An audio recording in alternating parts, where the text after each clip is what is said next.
Hi everyone. Thank you for joining us for the Q&A today. I'm going to have Shweta come on stage and introduce everybody. And Tenzin is here with us for the Q&A. Thanks, Ananya. Hi, everyone. This was such a hard film to watch, and I really hope you all felt the same.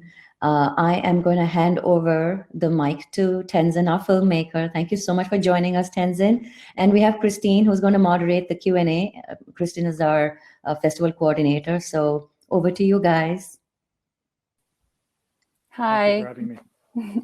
Hi, Tenzin. So nice to see you here. Thanks for being here with us and for allowing us to show your really beautiful film.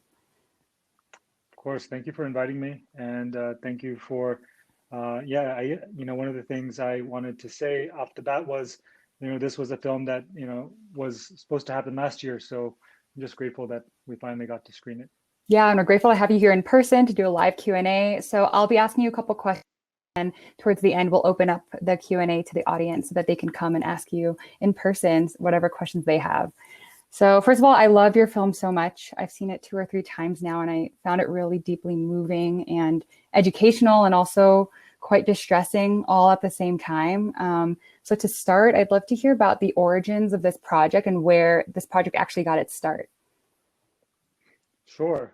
The origin of this project is, goes back quite a ways. I don't want to make it a long Q&A, but I belong to a young diaspora, Tibetan diaspora, and Tibetan diaspora has only, I'm a first generation immigrant. I came here as a child, and growing up, there was no, Library of Congress for Tibet. There's no canon. There's no film history, and so as I was growing up, one of the things I noticed was that the films that were being made about Tibet weren't reflecting the kind of stories that I, were having at the dinner table with my family members.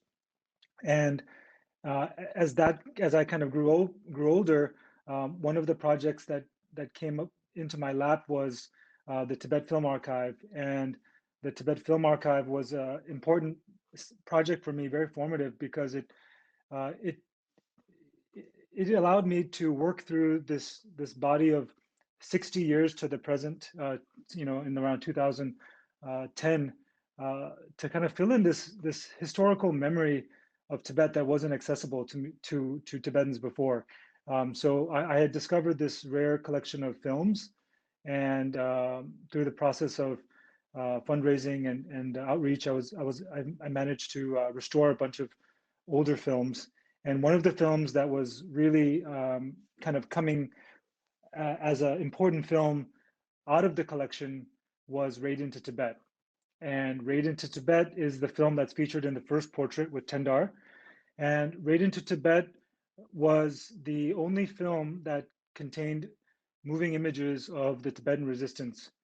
And that film was made by 2 British filmmakers, one who has passed away and one who's now an Oscar-winning cinematographer, Chris Menges. But this was one of their earliest works, and it's also one of the most challenging films as filmmakers, because you can imagine that they're kind of going up into the Himalayas with a small Bolex and trying to film at that altitude. But that film featured Tendar, obviously, that you all saw Tendar.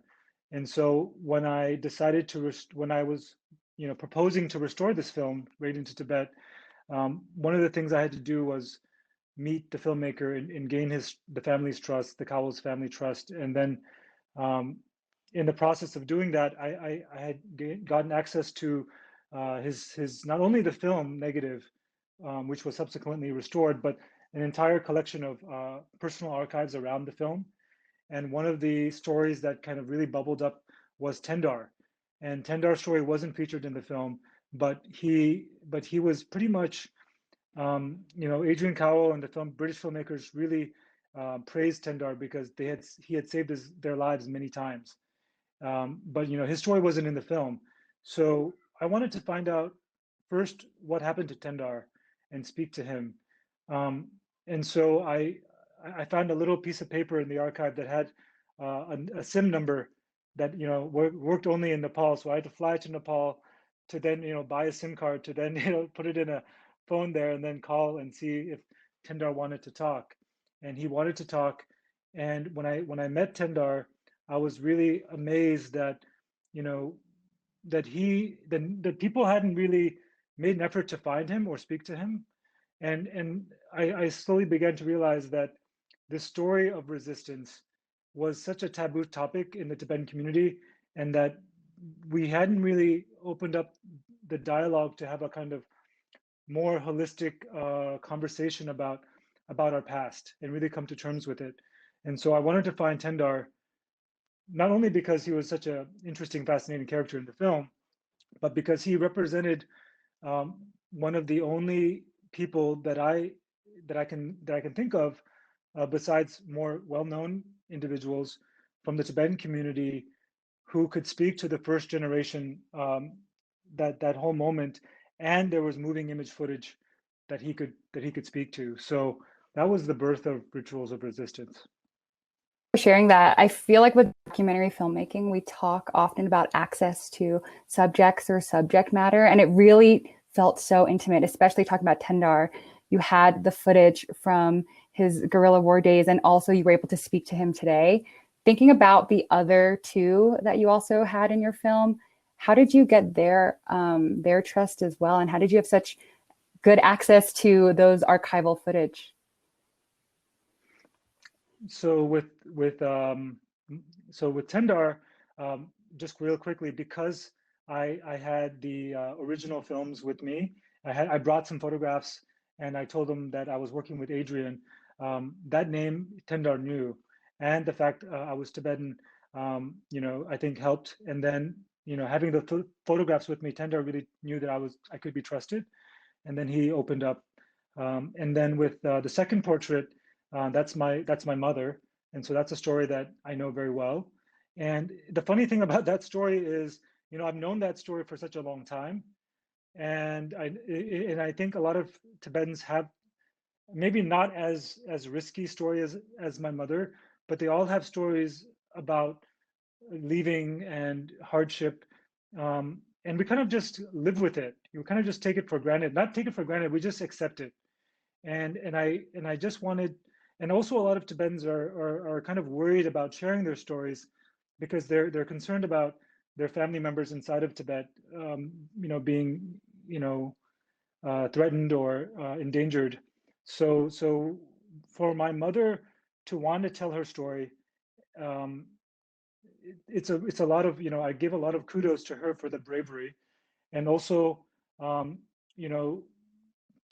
our family members inside of Tibet who were also willing to be in the film. And I think maybe that's a transition that's happening now in the Tibetan community, where I'm not saying that we're all openly speaking about these traumatic moments, but I think it's important to speak up, because if you don't speak up about your suffering and you don't speak up about things that are hard, then no one really knows what's really going on, right? If you're just kind of quiet and just just praying all day, like that's the stereotypical image of Tibetans, right?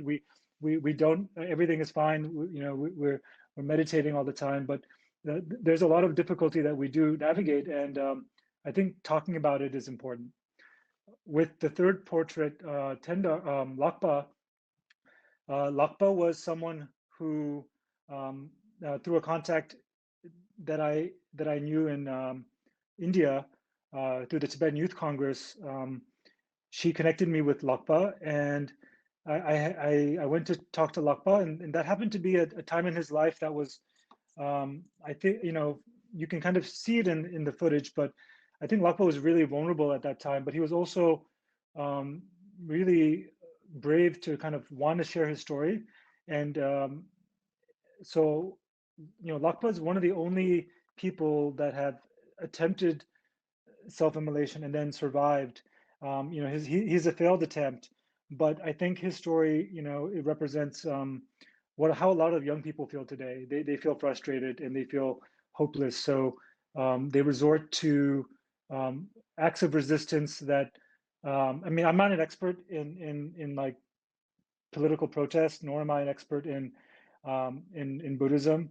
But you know, I think some of the scholars, you know, they try to connect self-immolation with Buddhism, and I'm not going to talk about that, but definitely frustration. I understand. I'm curious, it's such a personal story for you, obviously. I was wondering, while you were filming and while your experience was like telling such a personal story, and if you could share anything that you learned about yourself that you'd be willing to share with us. Yeah, that's a I don't know where to start about that question. Yeah, it is a personal film, that's for sure.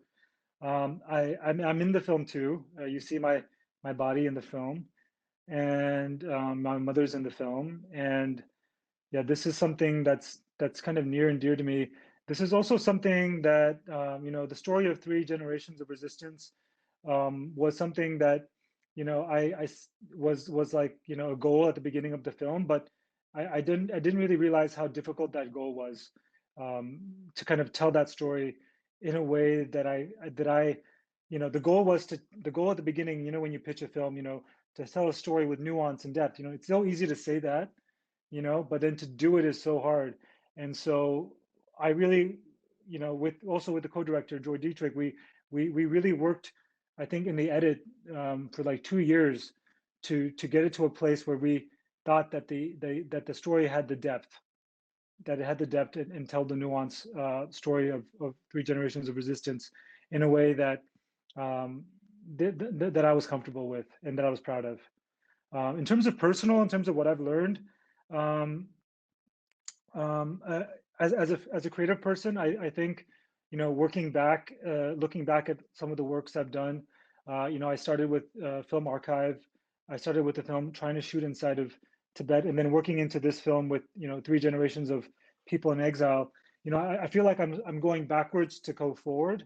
I feel like I've gone backwards to go forward, and now I'm really kind of excited and more comfortable with just my own identity, my own story, and my place in the U.S. Which, because, you know, this is where I grew up. This is where, you know, I'm not saying this is the only diaspora story, but this is one diaspora story, and I should be proud of my own story and the stories that are going to come forward. So I'm excited about my new projects. Fantastic. And I do want to say, I think you did a beautiful job of telling these three or four, including yourself, of what resistance could look like. Yeah, I thought you did a wonderful job. I have a couple more questions before we open up to the audience. My first one is about the music. I was really captured by the soundtrack that was happening, especially when we were seeing footage of your mother back with her family, and then the song that played about the Tibetan nomads. Could you tell us a little bit about choosing the music and choosing where to play what parts? Yeah, you know, let me start with that Tibetan Nomad song. So that Tibetan Nomad song that comes in the intro of Lakpa, when there's a big pan of Dharamsala, India. That's one of the first Tibetan rock bands, first Tibetan rock bands, and that record was kind of like a hit record in the Tibetan diaspora community. They call it Rongzin Shonu, and that Tibetan musician is in Canada now, and I know his sons, and I'm working on a project with his sons. But that song was recorded. I actually I got permission. I got the blessing. I got his permission to use it in the film. I went to Canada, and, you know, I asked him, you know, how was this recorded? And he told me a funny story. He said that, you know, at that time they were really into like Bob Dylan and all those American rock songs, so they wanted to make a Tibetan rock song. And they went down to Delhi, and there was these little booths that you could just record a record. Like, you just put some money in, and it just spits out a record. So that's the quality that they got. And yeah, that song is so beautiful, and it's so poignant because, you know, that's a song that came out really fresh during the early years of exile. And I just love how it's a mashup of this new sound and these old stories.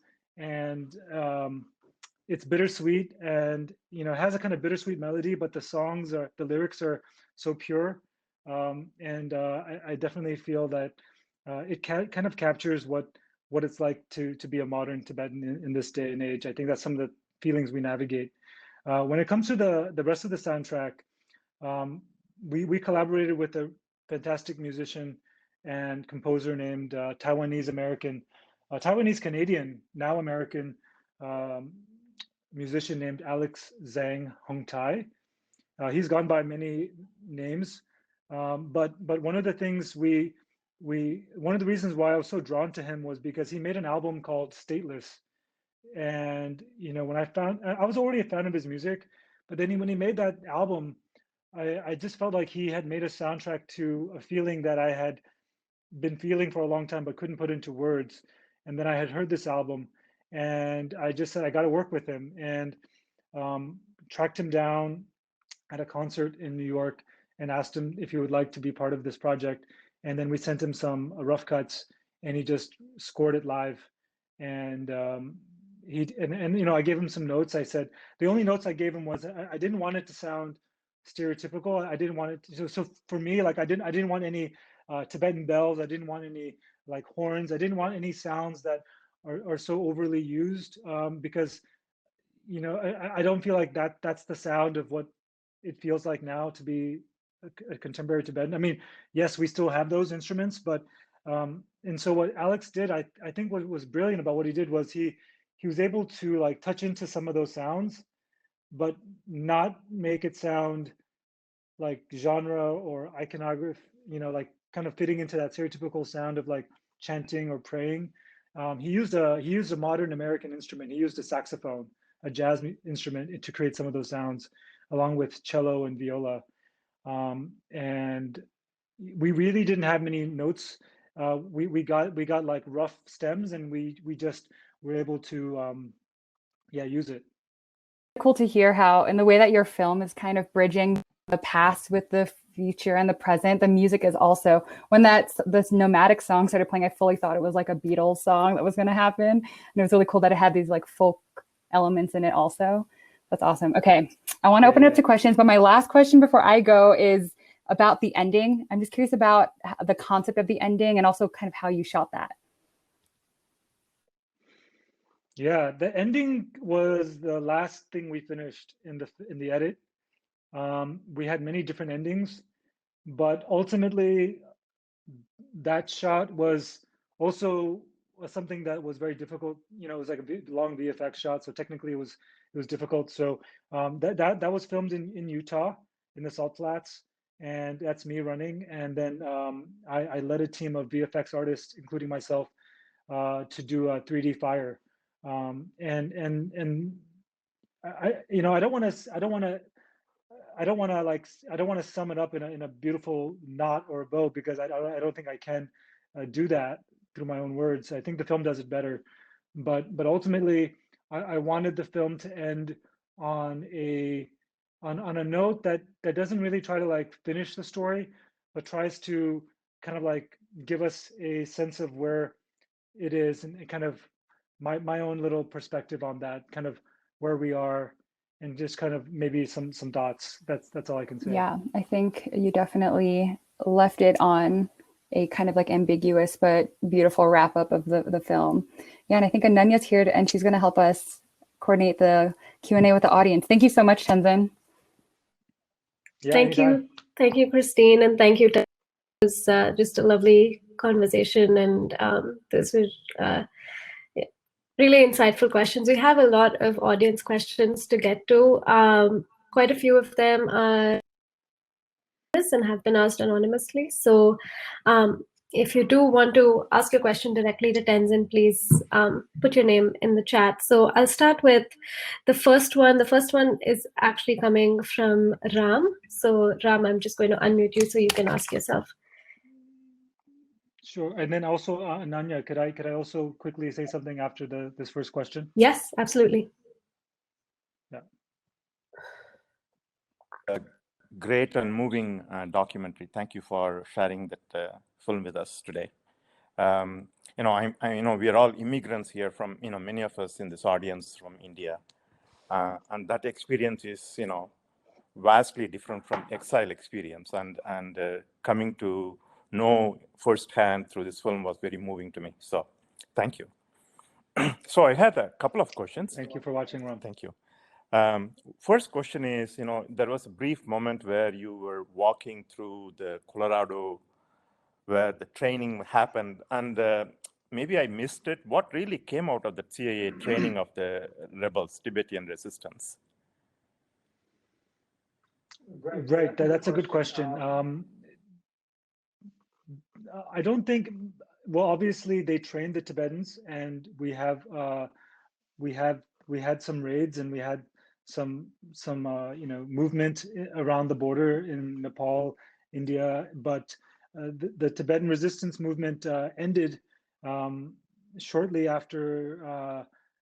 I'm not a historian, so forgive me here, but the Tibetan resistance did not continue shortly after the making of this film.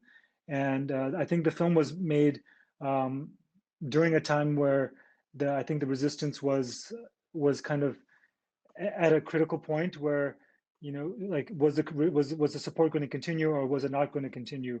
But ultimately, the resistance kind of died off.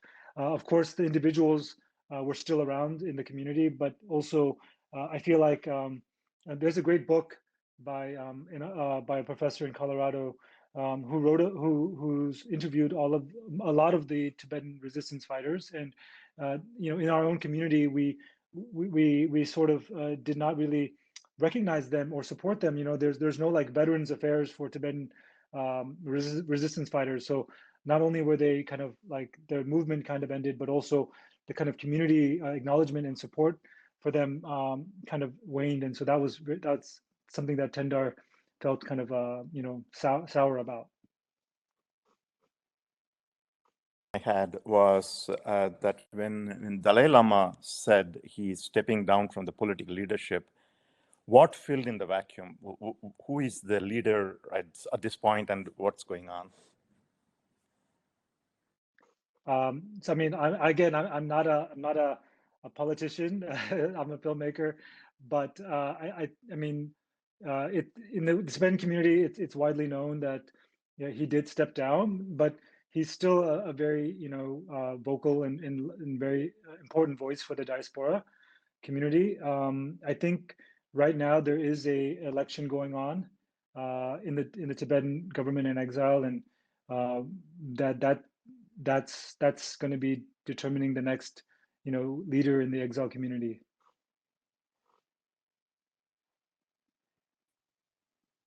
Appreciate it. Thanks, Ram. I'm going to be reading out our next question as anonymously, which was, how hard was it to film your own parent? Sure. But Yes. Ananya, I just wanted to Please say go something real quick. I wanted to kind of just kind of quickly and briefly maybe like point out the obvious thing, which is very interesting for me, is just I want to say thanks to the film programmers and people who organize this event, because I feel like I'm not a representative of all of the Tibetans, but for sure Tibetan people. I was born in India, and I know that I think it feels nice for me to be kind of included in this community. Tibetans have lived in India since 1959, and so it's just nice to be part of the conversation. So thank you for that. No, we are so happy to have you with us, and you just made such an incredible film, and do think that you'll always be part of this community. Yes, so thank you, Tenzin. All right, the question about the mother, right. So it was. How hard was it? I mean, that answer is, the questions already has the answer, right? It was hard. How hard on a scale of 1 to 10? I don't want to go back and recall how hard it was, because it's never easy to go there with your mother or your loved ones. Patience and as I kind of alluded to in the opening questions with Christine, these questions can be triggers, right? These can trigger emotional responses, because there's some of these things you don't want to talk about, and you're programmed to respond in certain ways. Like, so for example, like growing up, my parents would change the story all the time. would change the story because of concerns about, you know, immigration, about you know, about people's safety and identity. And so yeah, it was not easy, but I think, you know, I give again all credit to my mother for getting to that place and wanting to tell her story. Yeah, I mean, and I think you've done a really good job of capturing it. I was just kind of to add on to that question, when she did make that decision to try and see her siblings, and you know, she said she got the approval of her children. So I was wondering, just how did you feel when you gave that blessing that, you know, go do what you need to do? Yeah, I was less than 16 years old. I was 13 to 15 years old at that time, you know. So I had grown up knowing about my mother's pain and suffering, and I know that she wanted to see her brothers and sisters for a long time. So you know, as a child, you know, who supports their parents, you know, I just wanted her to be happy, and this seemed like something she wanted to do. So there was no, of course, I knew I knew the risk, but maybe I didn't. I knew the risk, but I mean, I'm not like I didn't have any like geopolitical viewpoints at that time of like understanding. I just knew that she might not come back, and so that was something that we talked about. I also knew that she wanted to go, so I didn't want her to be unhappy staying here, and we all supported her, and that was something we just decided as a family. It wasn't we didn't we didn't have any other big community to get insight from. We didn't have any other Tibetans to ask how they did it. You know what I mean? There's no like book or guide. She just did it. Yeah, just you had to take a call, and that was it. And just use what you had to. I'm going to call. I think Fahad raised his hand. So Fahad, if you could just, I think probably unmute yourself and ask your question. Yeah, hi Tanzania. So I have easy question. The movie is only available for the US. That Why very isn't it simple. globally for everyone? Right. That's a, actually, you know, that's an interesting question. It's actually interesting because you know, we did win some award at the Asian American Film Festival, and you know, I've been trying to get distribution, but you know, maybe this is like another conversation, but people are just, and programmers are afraid to program anything that is Tibet related, or you know, is sensitive to China. But the thing is, you can't see, like, when you do that, you're silencing a whole group of people who want to tell their stories. So one of the things I always say is that, you know, Rituals of Resistance is not a political film. I think the title maybe maybe alludes to it, but it's a film about three individuals who responded to things that they care about in their life, and it just happens to be political because we're living in a political time, and those and this China Tibet thing is so politicized. But I don't think it's a political film. None of the people in the film are political activists, except maybe Lakpa. But I would say Lakpa was actually more of a lost youth who turned to suicide protest through other reasons. So none of the individuals are actually like very savvy political activists. These are I don't want to use the word ordinary people, but these are people who are not trying to be politicians or political activists. They don't have a career in that. So I think this film is not getting as much recognition or support showing because it deals with a topic that, you know, as much social awareness as there is in the US, in the world, there seems to be this kind of like blind spot for any kind of film about human rights that deals with China, and it comes down to, you know, the economics and the politics of production, and you know, returning profit on film. And so you know, there's no big Tibet film industry. There's no So what benefit do big film festivals and programmers have to show a film like this? There's nothing. But you might even lose support from bigger programmers showing films. You might so there's a kind of like pressure for sure. I'm not saying my film is so great that it deserves distribution, but I do know that there is a kind of pressure there. Yeah, absolutely. I'm going to go through, again, we're just going to move fast because there are quite a few questions. The next one is, was access in India and shooting in India easier, I assume, as compared to, I don't know, whoever asked this question, was it as compared to shooting in Tibet, I guess? Yeah, so there's not much footage from inside of Tibet that I shot, except for some cell phone footage that's archival. But in India, I was shooting mostly in the Tibetan diaspora community, or like people's homes. So it was quite easy, to film in those locations. Yeah, I guess I did film in very intimate locations. In the US, I was filming in these kind of natural landscapes, these kind of public landscapes, public land or parks, and my camera wasn't very big, it was a smaller camera. So we were able to film without any permits. It's a documentary. Yep, that's really great. And even you didn't have to get any special permissions for Camp Hale or any of that?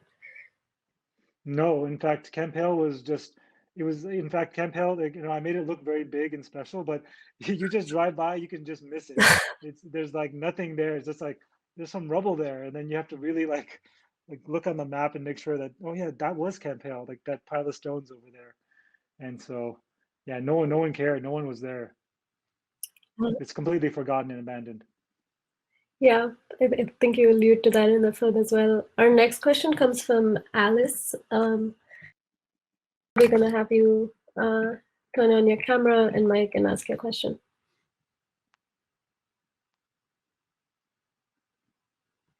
See if I can find my question. Can you hear me?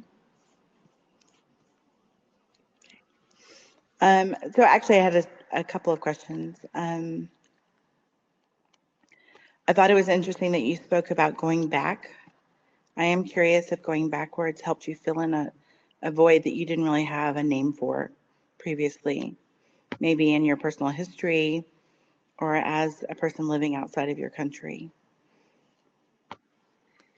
I mean, I think that void is probably going to be pretty universal for a lot of people who are displaced, or even immigrants who just, you don't have to be in exile, or you don't have to be, you're trying to reconnect to a place. And I can just speak for my own story. I can't speak for everyone, but we didn't come here with any special like refugee privileges like a lot of the Tibetans did later on. We just came as like student family immigrants, and there was no resources here for us. We just had to navigate it on our own. So yeah, as I said, growing up, there wasn't a lot of images or films about Tibet that I connected with, except for like the conversations that would happen at our home or at the dining table with the Tibetans who come to our home. But when it came to going backwards to go forwards, I think that's not like necessarily like am I feeling something that wasn't there. I mean, I was always Tibetan, I was always also American, but I think there's a kind of like you're filling in a gap of like, I think a lot of thing I'm filling in a gap of something that maybe people who do have who live in countries who have a lot of resource take for granted, right? So I'm filling in like access, I'm filling in like films, I'm filling in like visual language, I'm filling in like contemporary artistic language. Like there's no contemporary artists or filmmakers that I could look to. So I'm not saying I had to navigate it all by myself, but definitely, as a creative person, as a visual person, like that's something I had to kind of like find on my own.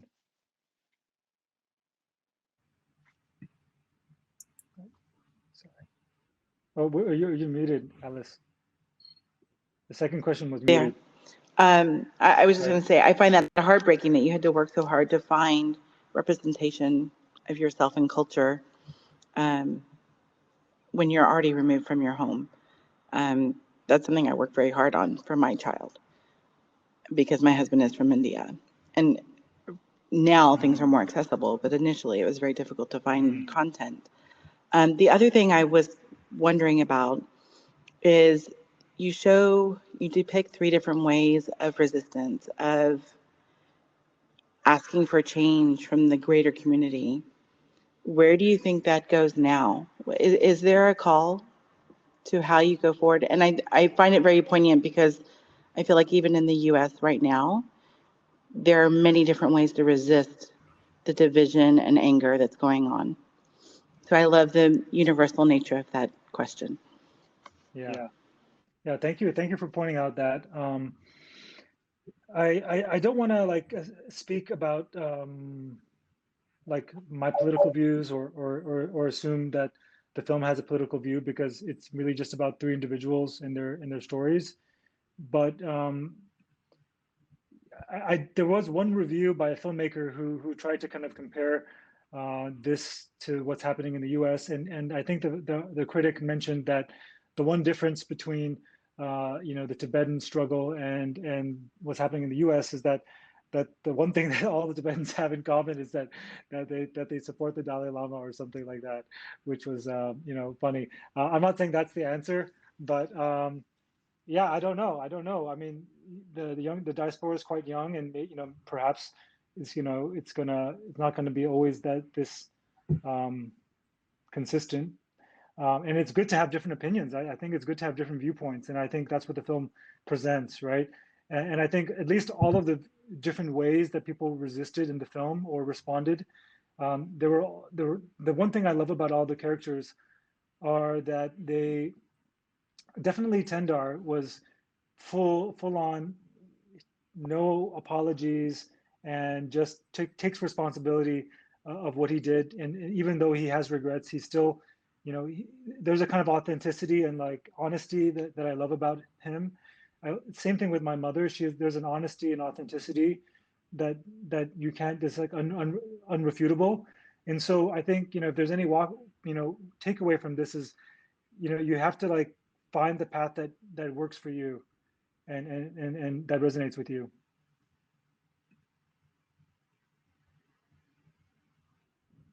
That's perfect. Thanks, Alice. We had another question sort of along similar lines, and I'm going to ask, there are 2 questions kind of along those lines, which is, do you have anything to say about how informed people in the US are about Tibet, the culture, people, and the struggle today and from when you were growing up? And what was it like growing up in the US? Yeah. And I think the other part of that was, would you say that, you kind of along the lines of what Alice asked, whether you feel like you were able to fit in when you met and did this project? Oh, I didn't know about that question. The fitting in part. What is it? What do you mean by that? I think this question comes from Mirain, but we'll let her finish the first part. If you could address that would be great. Sure. I can speak to definitely about growing up in the States. Growing up in the U.S., port of entry in New York City, and then we went to Amherst, Massachusetts, where my father pursued his PhD. That's all public information, nothing to hide there. But there was no Tibetans when we first arrived. We were the first family, and we lived in subsidized student housing because my father was an RA. And I think the beautiful thing about growing up in Amherst in student faculty housing at that time was, and maybe this is more about academia, was at that time there was so much like academia was a way for a lot of immigrants to come to the US. And I remember growing up with a very diverse group of friends in the family graduate housing. So I had a very diverse group of friends from, I mean, I don't want to list countries, but I had a very good, diverse group of friends. And then when I grew up, you know, I think people didn't know where Tibet was. It wasn't part of people's consciousness. So I got really tired of explaining where it was, especially explaining a place that I've never been to. And then later, a place that I realized I might never be able to go to. But then there was one turning point when Brad Pitt made 7 Years in Tibet. And then I was like, oh yeah, you know, that film with Brad Pitt. That made it a little bit easier, but you know, it was also like kind of like horrible because then everyone thought, you know, it's like this beautiful place, and so you know, everything was fine. You know, everything is fine. And then there was a moment, I think in the '90s, where there was a lot of awareness due to the Beastie Boys and the Tibetan Freedom Concert, and I think that brought a lot of awareness. But you know, again, I think what I think Rituals of Resistance is trying to do, and what I was trying to do was to make a film for the community to kind of like talk about things that I think need to be talked about, or not be afraid to be shown, to show a side of our story that not that I'm trying to make things complex or complicated, but you know, I think, you know, beauty lies in honesty and depth, and you know, if we can have those moments, then people can maybe understand us better, because I do feel like the Tibetan story is on like two ends of the spectrum. It's either they're all just, you know, nonviolent, or you know, people don't understand how people can be you know, fighting, or like, you know, like, so you know, so-called fighting for their country, or any kind of resistance without anger. So it's not that I wanted to show a film about people who are upset. It's just that I wanted to give people a window into, you know, we're not one-dimensional. We're not, you know, there's so many different sides to the Tibetan story. And so yeah, I guess that's kind of like a long delayed response as a child to make this film. You know, that's my I think it response. was, like you said, there's probably a difference between being complicated and like showing all of the nuance like you did. Maren, if you can turn on your camera and mic and maybe ask your question to Tenzin.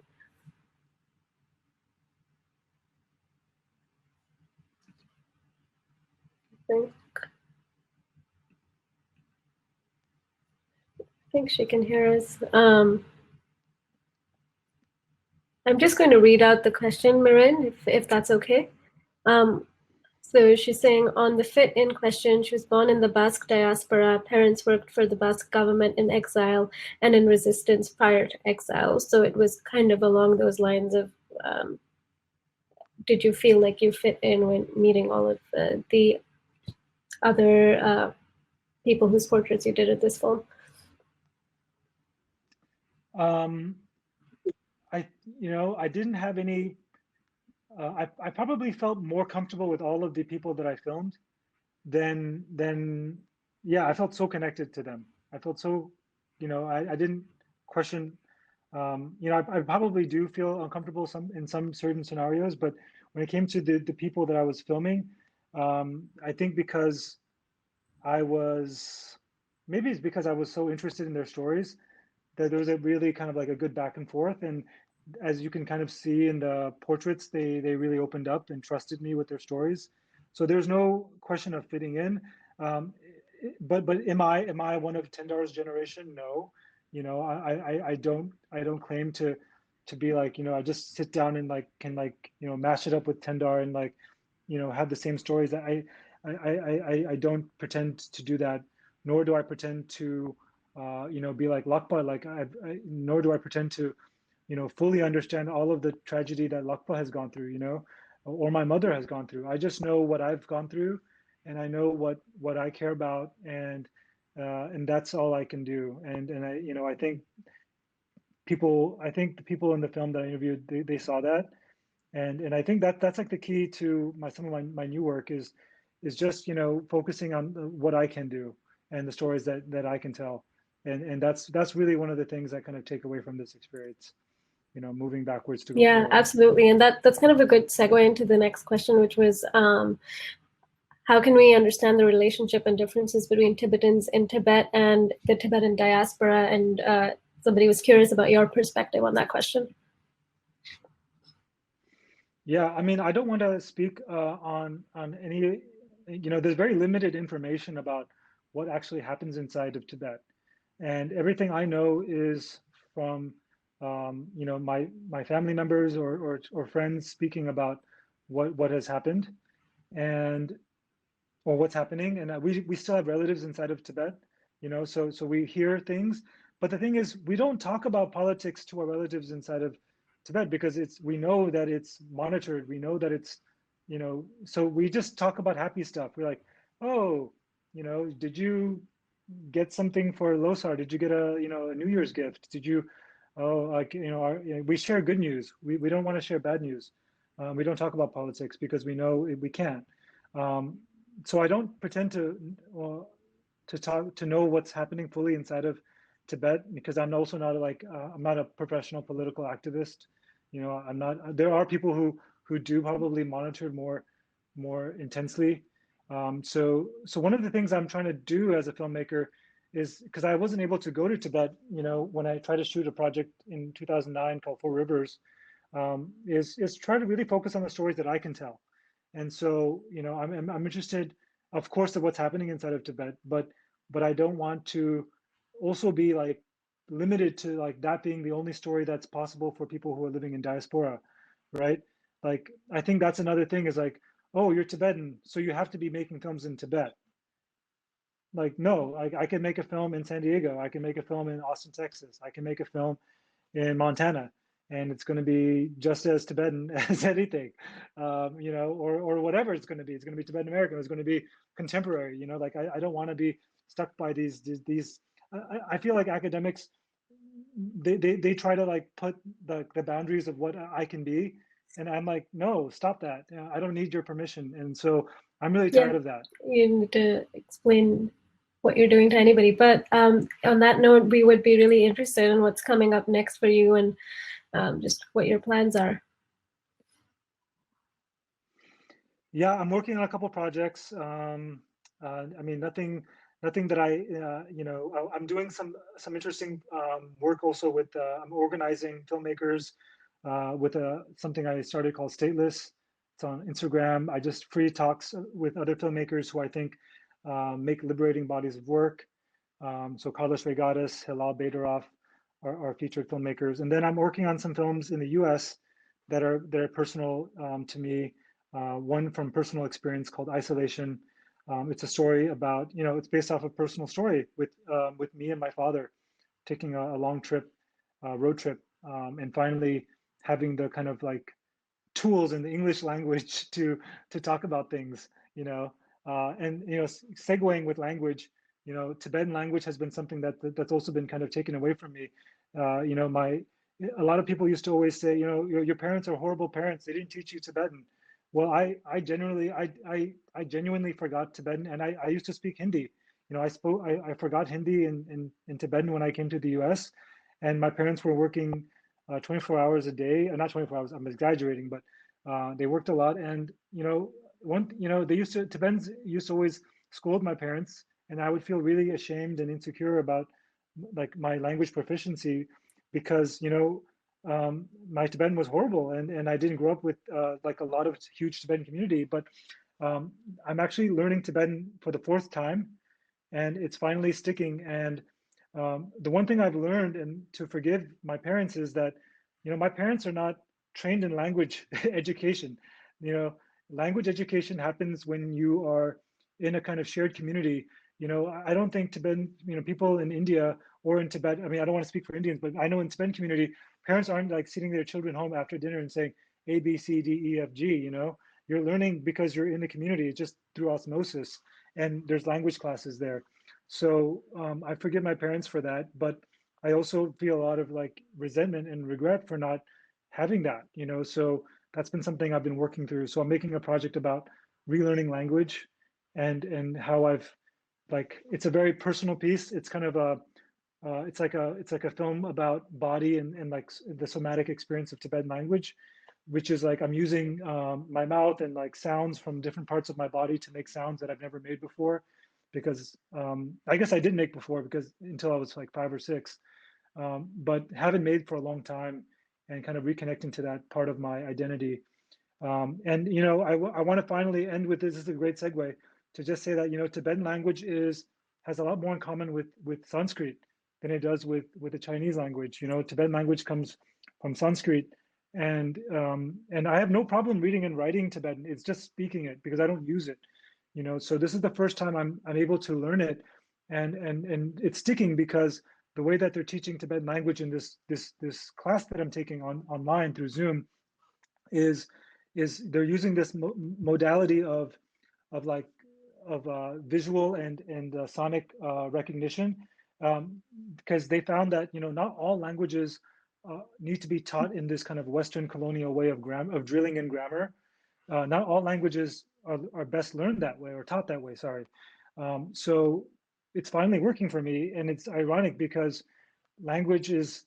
I'm actually like back to like my 5-year-old self, where I'm like looking at images and sounds, and I'm like finally reclaiming that too. That's really wonderful, and I feel like so many people here who've probably immigrated, whether it was inside their own countries or even to different countries, that will sort of resonate with them. I'm going to thank you so much, Tenzin, for your time today and for joining us. And I'm going to end the presentation. We'll head back to the floor. If you do have a few minutes to spend with us and to mingle with everybody on the tables like you were doing, that would be great. But if not, we totally understand, and we are so grateful to have you with us at INDIEME. Thank you, everyone. Have a great day.